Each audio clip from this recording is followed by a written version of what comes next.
Om Namo Bhagavate Vasudevaya.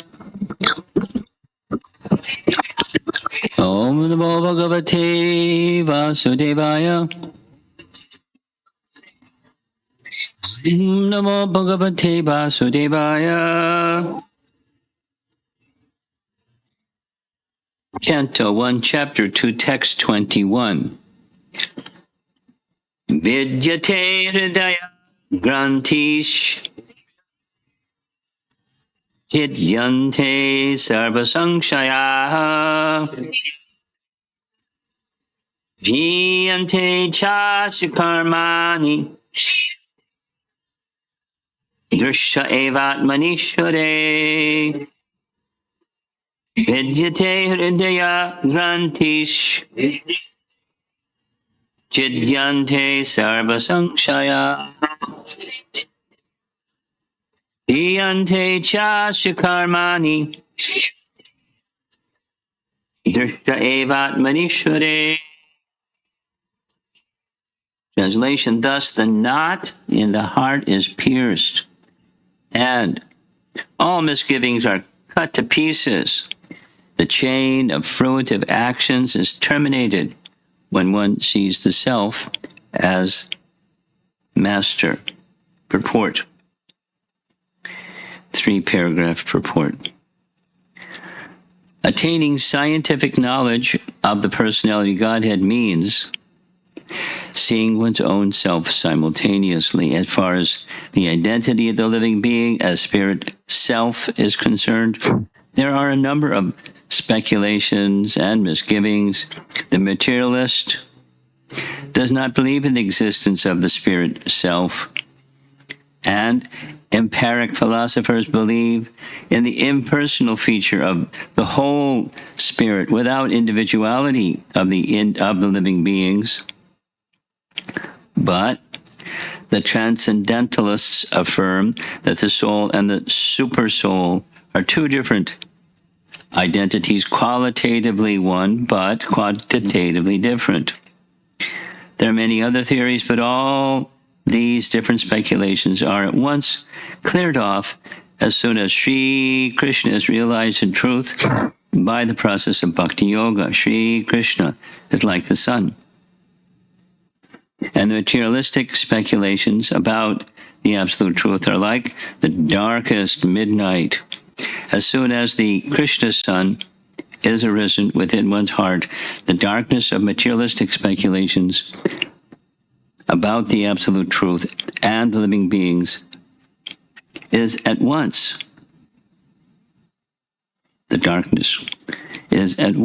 cleared off. In the presence of the sun, the darkness cannot stand, and the relative truths that were hidden within the dense darkness of ignorance become clearly manifested by the mercy of Krishna, who is residing in everyone's heart as the Supersoul. Fantastic paragraph. Next paragraph. In the Bhagavad Gita 10:11, the Lord says that in order to show special favor to his pure devotees, he personally eradicates the dense darkness of all misgivings by switching on the light of pure knowledge within the heart of the devotee. Therefore, because of the personality Godhead's taking charge of illuminating the heart of his devotee, certainly a devotee engaged in his service in transcendental love cannot remain in darkness. He comes to know everything of the absolute and the relative truths. The devotee cannot remain in darkness, and because a devotee is enlightened by the personality Godhead, his knowledge is certainly perfect. This is not the case for those who speculate on the absolute truth by dint of their own limited power of approach. Perfect knowledge is called parampara, or deductive knowledge, coming down from the authority to the submissive oral receiver, who is bona fide by service and surrender. One cannot challenge the authority of the Supreme and know him also at the same time. He reserves the right of not being exposed to such a challenging spirit of an insignificant spark of the whole, a spark subjected to the control of illusory energy. The devotees are submissive, and therefore the transcendental knowledge descends from the personality Godhead to Brahma, and from Brahma to his sons and disciples in succession. This process is helped by the supersoul within such devotees. That is the perfect way of learning transcendental knowledge. Paragraph. This enlightenment perfectly enables the devotee to distinguish spirit from matter, because the knot of spirit and matter is untied by the Lord. This knot is called the Ahankar. We spoke about Ahankar before, or heard about it. And it falsely obliges a living entity to become identified with matter. As long as this knot is loosened, as soon as this knot is loosened, therefore, all the clouds of doubt are at once cleared off. One sees his master and fully engages himself in the transcendental loving service of the Lord, making a full termination of the chain of fruitive action. In material existence, a living being creates his own chain of fruitive work and enjoys the good and bad effects of those actions life after life. But as soon as he engages himself in the loving service of the Lord, he at once becomes free from the chain of karma. His actions no longer create any reaction.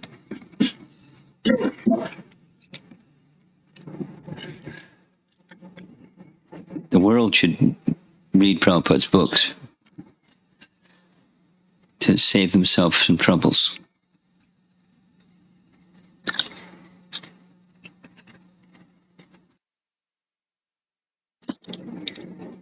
So let's go back a bit. A submissive oral reception of messages of Vasudeva. Vasudeva Katarochi Syanmahat Sevaya Vipra. So this submissive oral reception of topics in relation to the Supreme, Vasudeva, son of Vasudeva, the father, Vasudeva. The hearing topics about Vasudeva should go on and on and on. And it has some effect. We heard the effect in sequence, slackening or eliminating, in the course of time, eliminating the effects of passion and ignorance, leaving the mode of goodness, the third mode, which has some tinge of passion and ignorance, but nearly extinguished, mode of goodness. And in that position of mode of goodness, from hearing the Vasudeva Katha, then some attraction to want to serve. And so the platform of service naturally arises from hearing the topics of Krishna. And that power of devotional service, because this verse is speaking of the reciprocation from Krishna, seeing that devotional service, Krishna reciprocates to clear everything. So A or B or combination. It's the process of bhakti that clears the coverings. B, the Supreme Lord clears the coverings, or a combination of the two. There's in the bhakti process, there's these two things. There's effort, prayasa, making some endeavor, and then recognizing that's not enough, calling to the Supreme Lord for his mercy. Of course, his mercy is there even if we don't call, but if one calls, then it's better reciprocal, receiver.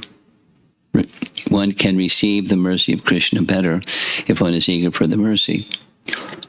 And so that with that reciprocation, as we already heard, the platform of devotional service can become situated as an irrevocable fact.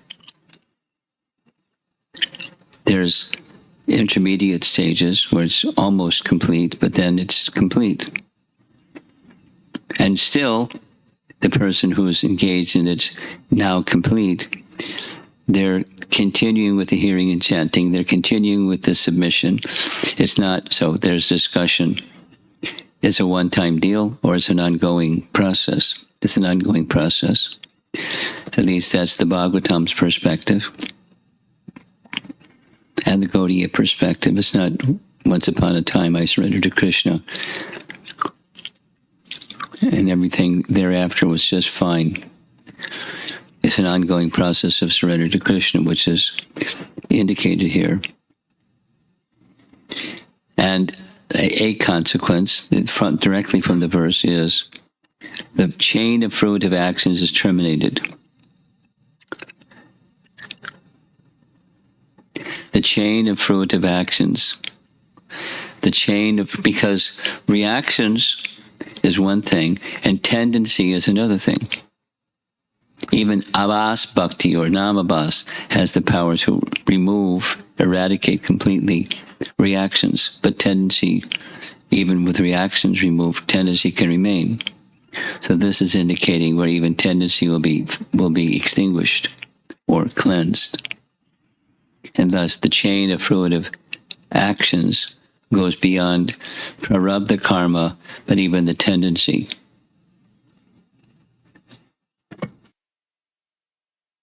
And what the condition of when that happens is one sees the self with a small s as master.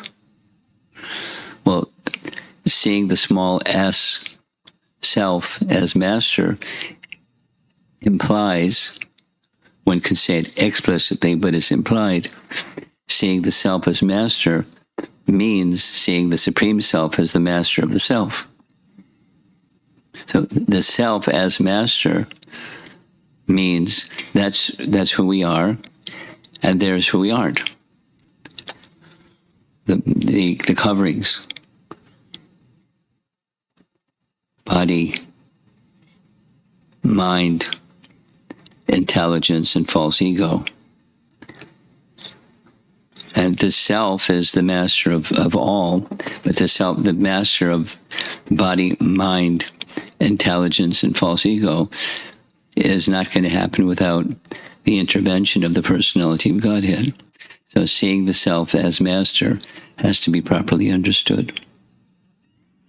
But bhakti science makes it easy to understand, as long as one has a good science teacher.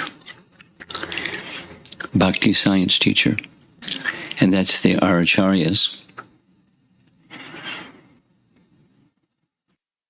Speaks of materialistic speculations.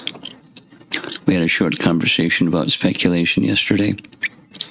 So is it speculative to conclude such and such about Krishna?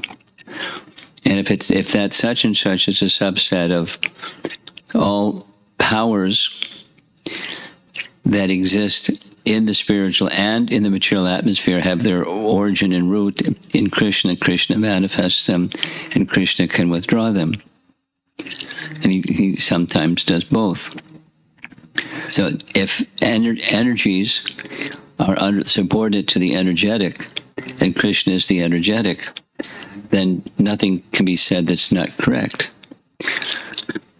provided that connection is established.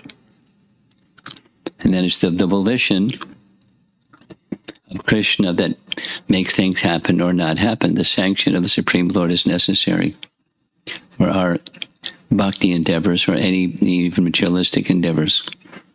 But if the channel is switched from materialistic to bhakti endeavors, there's what this verse is describing.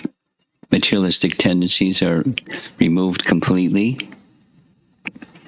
Speculative tendencies are removed completely, so karma and gyan are surpassed. Fruitive activities and speculative tendencies are surpassed. Can be. That's the direction given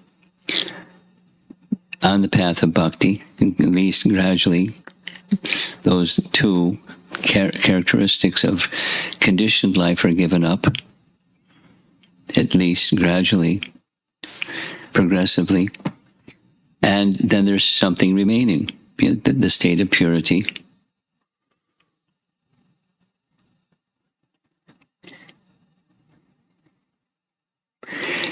In the second paragraph, there's emphasis on Krishna personally does all this. There's something we do, and there's something that Krishna does in relation to one who does what Krishna wants. And there's reciprocation. He is the remover of the obstacles. And another way of saying is he illumines the heart. So the super soul function. Super soul, the Supreme Lord within the heart, recognizes not only what we do, but our intentions behind what we do. And he reciprocates. He's not obliged, but he reciprocates because of his nature, his loving nature and living entity. He wants us to do certain things. Sarvadharmam parijajya mamikam. Krishna wants us to surrender to him completely. But supposing we say, well, maybe later, or something else we might say. And Krishna reciprocates. Krishna has his icha, his primary desire. Living entities come back to him in loving service. But we may say 50%, 30%, 80%, and Krishna reciprocates in kind. But it doesn't mean he doesn't want, he just sanctions even things that are not the 100% kind. And we can go, further down. The materialistic person doesn't want a relationship with Krishna. They want to be the enjoyer of what's Krishna's. They're thieves, in one sense. And Krishna reciprocates. He lets them steal. There's culpability for neglecting what Krishna wants and embracing something other than what Krishna wants, or diametrically opposite what Krishna wants. There's consequences. But he gives minute freedom to living entities. So the alignment of the minute freedom, taking the process of bhakti that's been described, looking to the source of everything, Krishna, for one's place of shelter, and reposing one's service. So these two things, hearing and serving, they're mentioned specifically.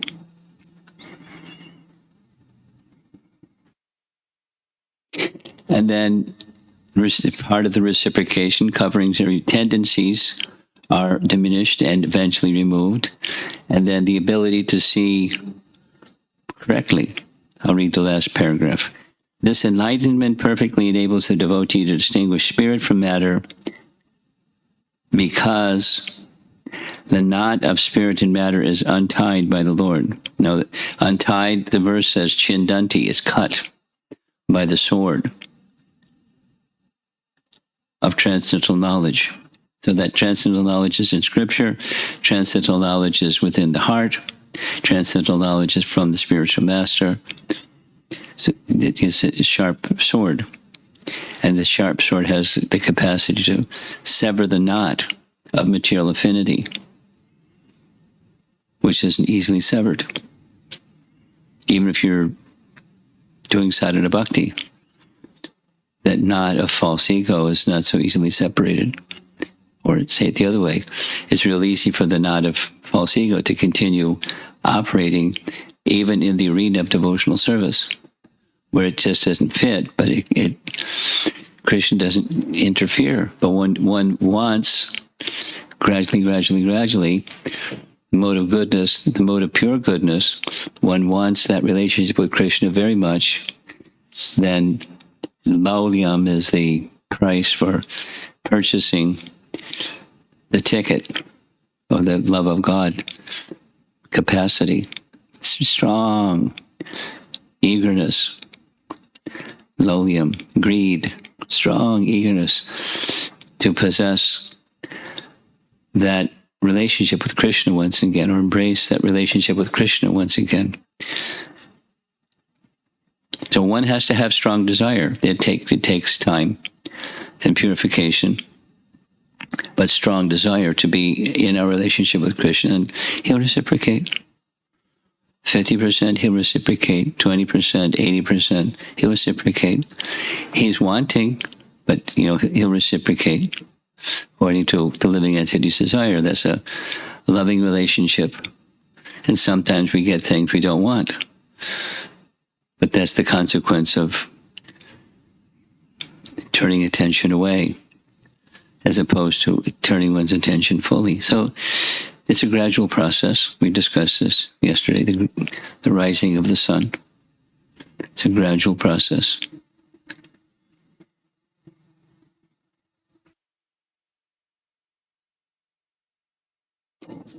Last part of the final paragraph. In material existence, a living being creates his own chain of fruitive work, because that's a phrase from the very beginning. So it's chapter 13. Sadasad yoni janmasu. Karanam guna sangasya sadasad yoni janmasu. Chapter 13, Bhagavad Gita. The living entity creates its own good fortune, ill fortune. Karana, that's the cause, is the living entity's misgivings, but the chain, the fruitive actions of those arising from those misgivings are cut. But the sword is in the hand of, guess who? Not the living entity. The sword is in the hand of the Supreme. We're dependent on the Supreme cutting that knot of false ego, and he can do it, but he doesn't interfere. Again, it has to be a strong desire. Not a mechanical one, hearing and chanting, but a devotional one, hearing and chanting. And when he sees that effect of hearing and chanting has awakened a strong desire to be again restored to our relationship, then he cuts. And it's not, from 0 or a 10, there's gradations that I've emphasized several times, but the cutting is in his hand. So that's important for us to know. We can't get liberation by doing ABC. It can be awarded to us by the one who awards liberation, Muktinath. Bhajate mam ananya bhak.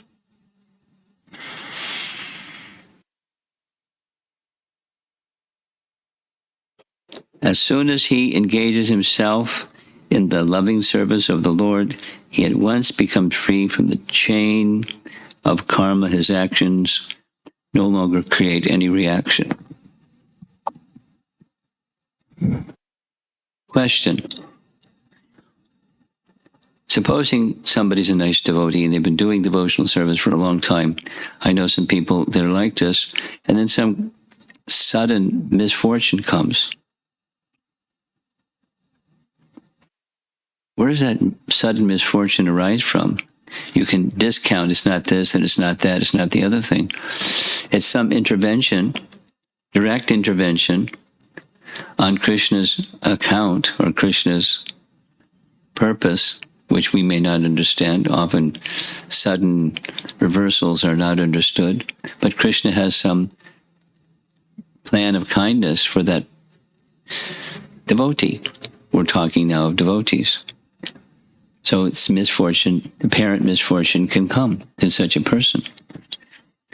And how to understand it, it's not easy to understand. But at least in principle, we can understand it's not the external energy, because that's already been surpassed. So what is it? It can be many things, but putting it in simple terms, it's the personality of Godhead giving an opportunity to the receiver of misfortune to take deeper shelter of the Supreme Personality of Godhead, because he's the only shelter. But I may have other shelters. There they go. Misfortune takes them away. It's fortune, but it looks like misfortune. many such examples, for example, in Chaitanya Charitamrita. And our Shikshastika teaching is very high. The final teaching in Shikshastika is, Krishna, you can do with me whatever you like. This, that, or the other thing, whatever you like. You can embrace me. You can neglect me. You can trample me under your feet. You can do with me whatever you like. But unconditionally, I'm your servant. That's high. But that's the entry ticket, or that's the relationship with Krishna that's unconditional.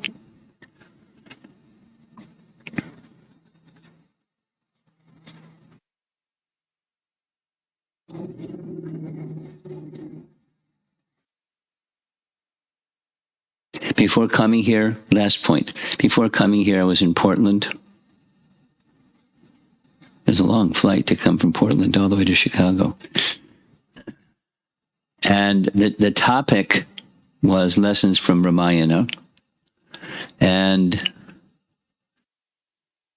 so there are different personalities that were imparting those lessons.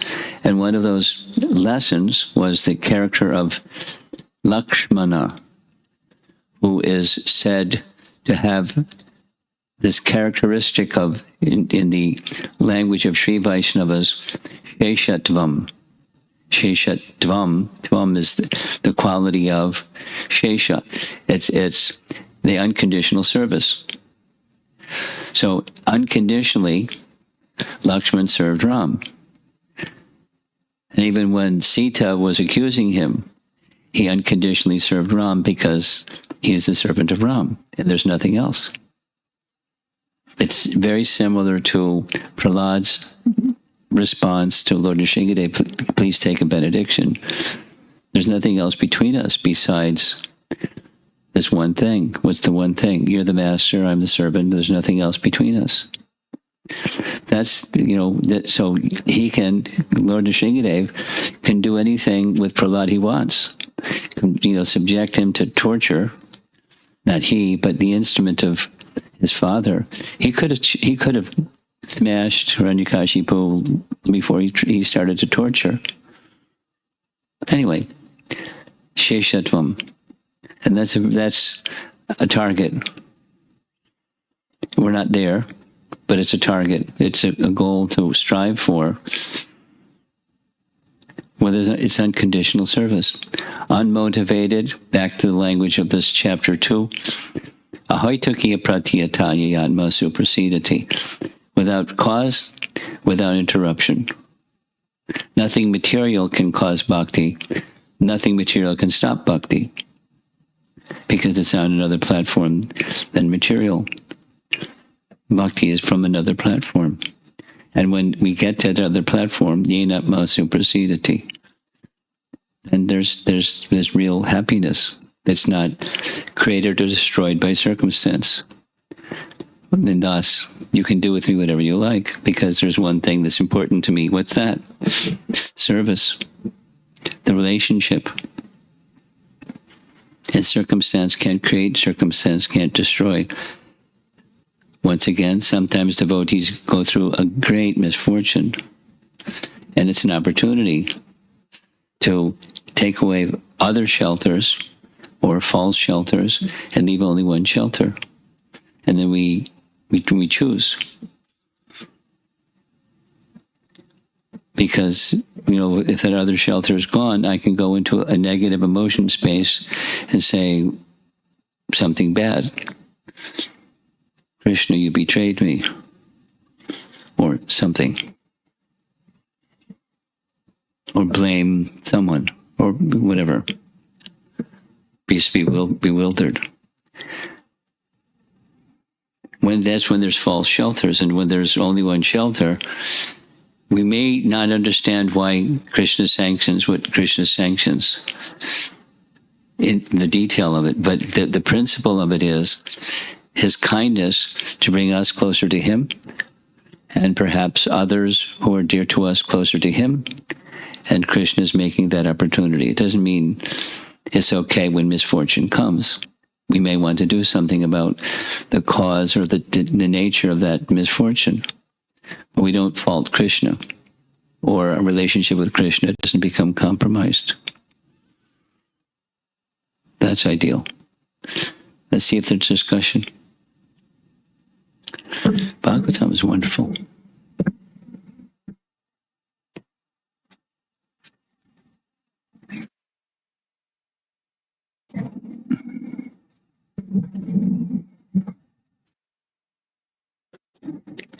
Yeah. Again, pardon me. I'm trying to formulate the question.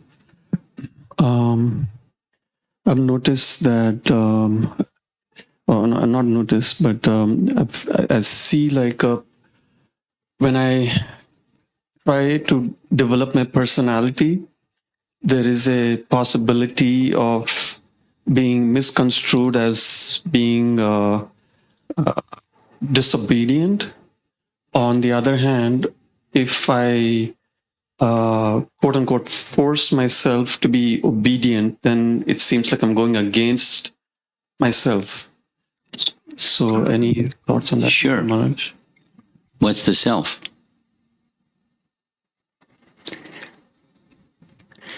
Supposing, not you, but supposing somebody has an intoxication tendency or something else that's not ideal. But as a tendency, I don't want to deny my tendency. So I don't want to be artificial and deny my tendency. I want to be myself, and myself is whatever it is. It doesn't have to be something egregious. It can be something but so in other words, there's boundaries, and the boundaries for you, me, and all of us is codes of Dharma. So we don't transgress codes of Dharma. And supposing you go back to your premise, I don't want to be constrained and artificial, and so I want to establish myself, which happens to be this, the mind's conception of myself happens to be out of the boundaries of Dharma. So that's not ideal.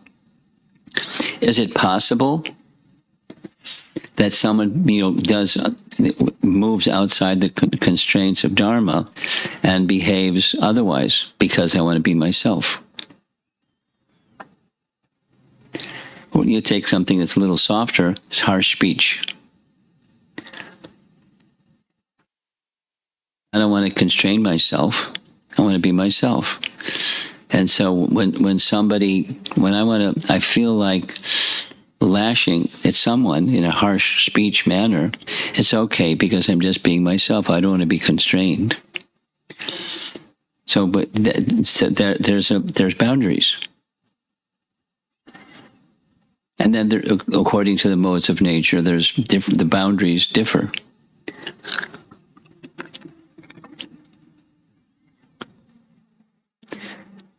Now, I want to be myself. Then comes the question: what's myself?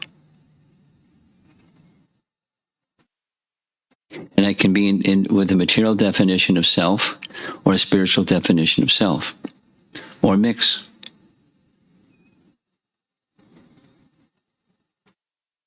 So try, when you're going down the path of becoming yourself, keep in mind what's the nature of the self, the conditioned self, and the not unconditioned self. And I want to get to, that's with the assumption you've been a practicing devotee for a long time. The goal is not just the material. The goal is to discover who I am. And discover who you are has boundaries. Theistic, ethical, there are boundaries. And let me abide within that.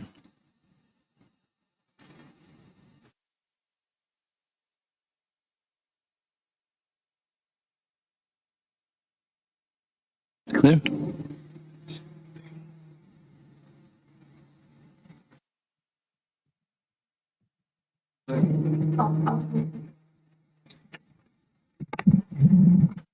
Hare Krishna, Guru Maharaj. So I was contemplating on my question yesterday, which I asked, if we don't know that platform of love, of unconditional love or causeless love, how we will even aspire for that? That thought was still going on. But then I just realized when you were talking about this verse, that I'm just thinking that it's my responsibility to know that platform first and then go there. But I just want to clarify my understanding that, as you mentioned, that continuous hearing and chanting and choosing, like making those choices to be in service. So Krishna will reveal that platform to us. What does unconditional love? That's a correct understanding.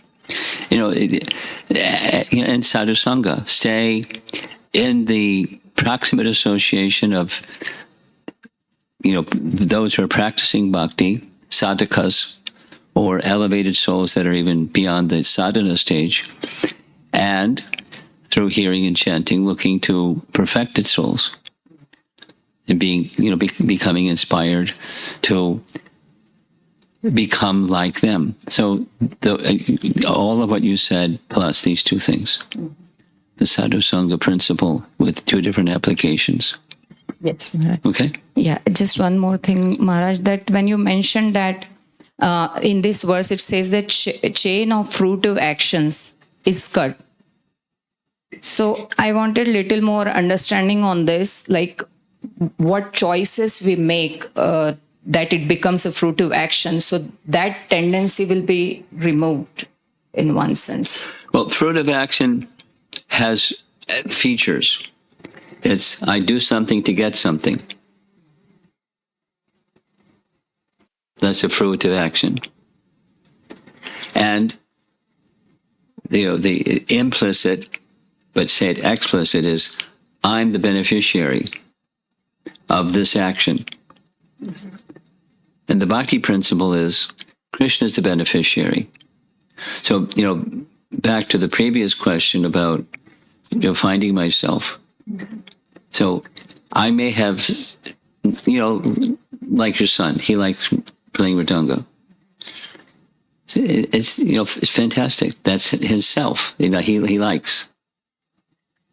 And then, he and you and scripture and those that care for him want to encourage him to be himself. That's because that's physical or material. At the same time, who is to be pleased? And that's going to take a while. It's a cultivation. Bhakti is a sort of cultivation. But when that cultivation is in alignment with Dharma, then that purification will take place. You have more on this? Yeah, as you said, that purification will take place. So that kind of clarifies. But I was thinking that in devotees' life, sometimes these fruitive actions don't manifest so grossly. They have like something subtly going on. So you said that purification. Yeah. There's stages. Mm-hmm. Like these previous verses.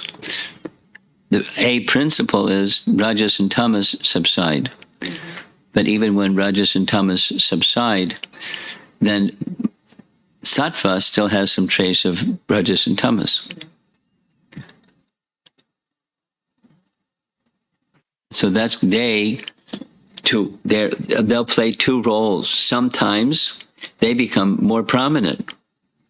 The mode of goodness person can become greedy or lusty or angry, and then it subsides. Or just in general, it's tainted. The mode of goodness purpose is always tainted to some degree with rajas and tamas when it's sattva guna. So that's okay. It's okay. You and I and all of us can engage in devotional service from that very realistic position. And then gradually, through purification, some lights go on, and we now start making our choices differently. Thank you so much.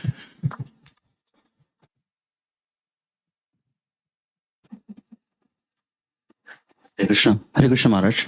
Firstly, an appreciation for Srila Prabhupada, as you said, this purport. And Srila Prabhupada once said that if everything is lost, even if everything is lost, even if one page of my book is found, then, the whole movement can be revived. And as we read Srila Prabhupada books, we think, so it could be this page, or it could be that page. There could be so many pages. It could be any page. But anyway, and then on top of that, to hear, Prabhupada's purports from you, who loves Prabhupada, and your eloquence is just exhilarating. Thank you. So my question is related to this misfortune or a reversal. Sometimes, devotees, of course, conscientious devotees, we try to understand, the cause of it so that we can rectify. And sometimes we get lost in that. The tendency is there. And then, or the other way is to just not, try to find out the cause and just take shelter of Krishna, and not really learn, what we may have to learn. So how do we, balance the two, when introspect and, try to ascertain the cause where we can, and then where we can't, just either way take shelter. Like Prabhupada said, if you have malaria, don't figure out, try to, when the mosquito bit you, or just take the medicine. So a balance sort of between the two, how to do that. The balance is not, I don't like the word balance, but it's a relationship with Krishna. So using the scenario that you just expressed, misfortune comes. I don't understand why that misfortune came. And you may want to inquire why, and you may not get an answer. So what do you do with that? You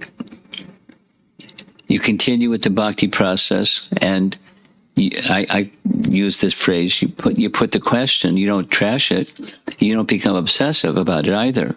You just, I call it, put it in a parking lot. It's still there.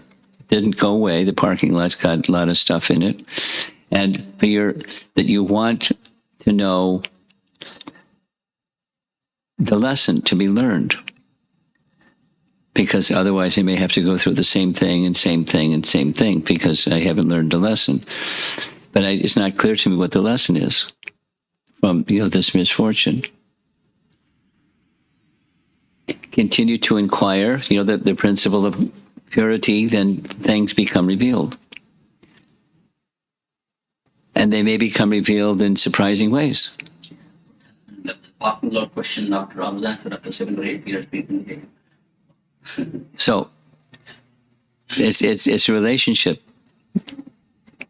You rely upon, invest, trust in that relationship, and in due course of time, one means or another means or another means, so at least a glimmer of some understanding may come. And what do you do with the glimmer? Well, you don't invest everything because it's just a glimmer, but you stay with the process. So you follow the process faithfully, and everything's in Krishna's hand. So I'm following Guru Sadhu Shastra. I'm continuing to engage faithfully in the hearing and chanting program, etc., etc. Bandhanam, Dasyam, Sakti, so do all those essential devotional service things, awaiting for Krishna to shed some light on that parking lot question. And as you said, it's wonderful when you have that experience. Light comes on. Anything online? Yes, let's go. So, question from Neeraj Gupta. As I am entangled with the material world all the time, how can I keep the mood of surrendered servant and at that same time carrying out worldly things. At the same time, keeping out Worldly things. worldly things. I mean, this question is how to progress in the path of bhakti, because progress in the path of bhakti does both. So, utsahan, nishchaya, daryat, etc. Rupa Goswami gives the map, and we just follow the map, knowing what's at the other end, the destination, and we just follow the process. Enthusiasm and patience and firm conviction. And follow tat tat karma vivartanat, follow the regulations of sadhana, because it'll help me become purified.